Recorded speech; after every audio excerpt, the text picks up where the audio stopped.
Untuk mengetahui bagaimana kondisi di Lebanon, kita sudah terhubung dengan Abdul Fatir Kausar, mahasiswi Indonesia yang berada di Beirut, Lebanon. Selamat pagi waktu Lebanon, Fatir.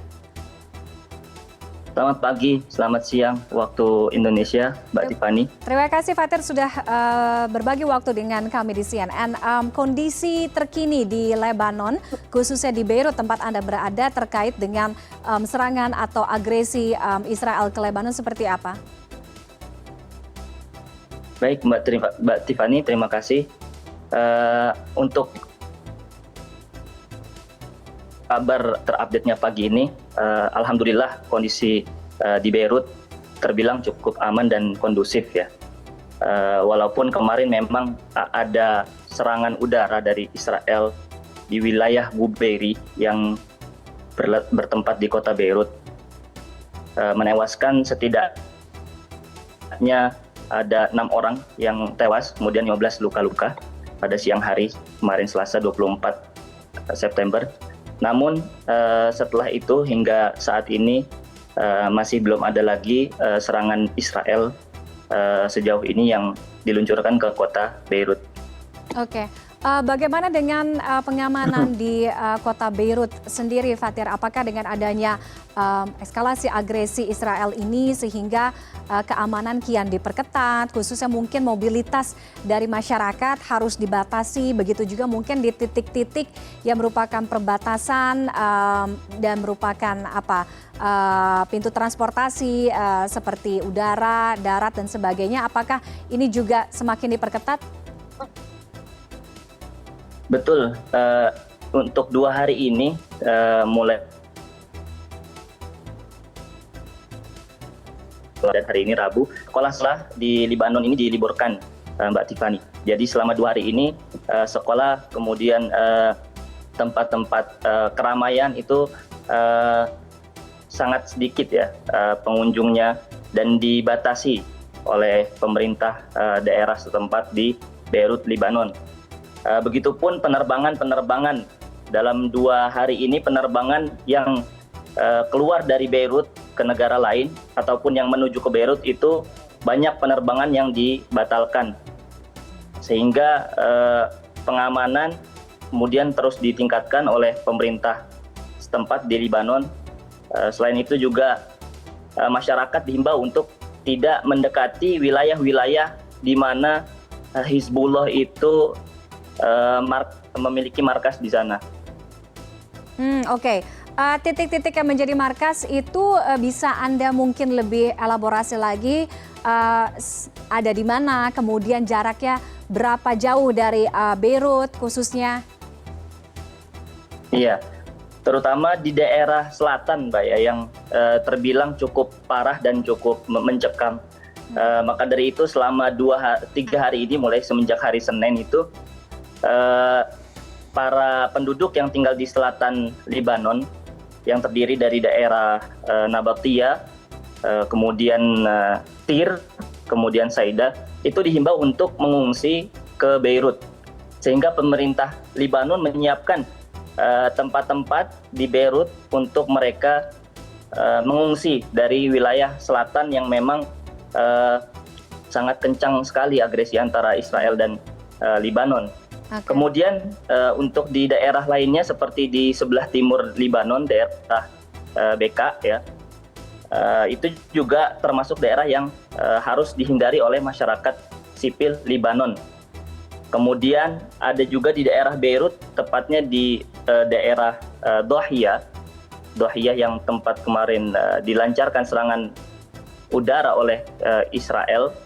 Itu juga salah satu tempat yang harus dihindari oleh masyarakat sipil Lebanon dan WNI juga, termasuknya KBRI menghimbau kepada kita semua WNI yang ada di Lebanon untuk tidak mendekati tempat-tempat yang kemungkinan besar akan ada serangan agresi Israel ke Lebanon. Oke, Fatir, kalau dari gambar yang kami tampilkan, ini salah satunya mungkin berada di Beirut. Koreksi kalau saya salah, itu tadi mungkin juga ada sempat melihat kondisinya jalanan cukup lengang, seperti tidak ada aktivitas. Mungkin kita hanya bisa melihat 1-2 orang atau 1-2 kendaraan yang melintas. Artinya, apakah ada pembatasan jam mobilitas bagi warga? Kemudian bagaimana dengan pasokan terhadap kebutuhan pokok sehari-hari di sana? Iya, kalau di video yang tadi diperlihatkan, itu kondisinya memang masih pagi di Beirut ya, sehingga memang masih terbilang sepi karena aktivitas mulai ramai di Beirut ini kira-kira pukul 9 ya, 9 pagi, dan video itu diambil tepat pukul 7, sehingga belum ada toko-toko dan orang-orang yang lalu lalang di jalanan tersebut. Namun untuk pembatasan mobilisasi, sejauh ini belum ada di daerah tempat saya tinggal, belum ada mobilisasi yang dibatasi yang begitu signifikan, kecuali memang di daerah tempat di mana agresi Israel kemarin itu menyerang, yakni di daerah Bubeiri sebelum. Oke. Fatir, terkait dengan kejadian sekitar 1 minggu yang lalu di Lebanon terkait dengan ledakan walkie-talkie, kemudian juga pager, apakah Anda mendapatkan informasi mungkin dari media lokal atau mungkin dari informasi masyarakat setempat, bagaimana sebenarnya penggunaan kedua alat komunikasi ini, pager dan juga walkie-talkie di sana? Apakah memang kedua alat ini cukup lazim digunakan? Adakah Anda mungkin memang pernah melihat atau memang hanya untuk Hizbullah saja? Atau seperti apa informasinya? Ya, sejauh yang kami pantau, pager dan walkie-talkie ini memang banyak digunakan oleh milisi tentara Hizbullah. Jadi untuk warga sipil lainnya mungkin jarang yang menggunakan walkie-talkie ataupun pager ini, sehingga memang melalui website Israel ya, mereka menyerang melalui pager itu karena memang mayoritas pemilik pager dan walkie-talkie ini adalah milisi dari tentara Hizbullah. Oke, setelah ledakan sehingga yang diincar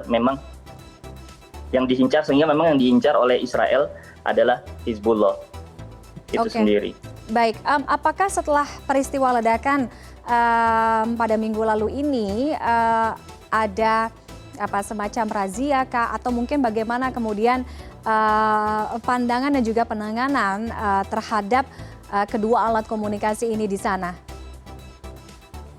Iya, untuk saat ini memang razia itu tidak ada, setahu saya tidak ada razia yang memang dikhususkan untuk alat komunikasi walkie-talkie dan pager. Akan tetapi memang pemerintah Libanon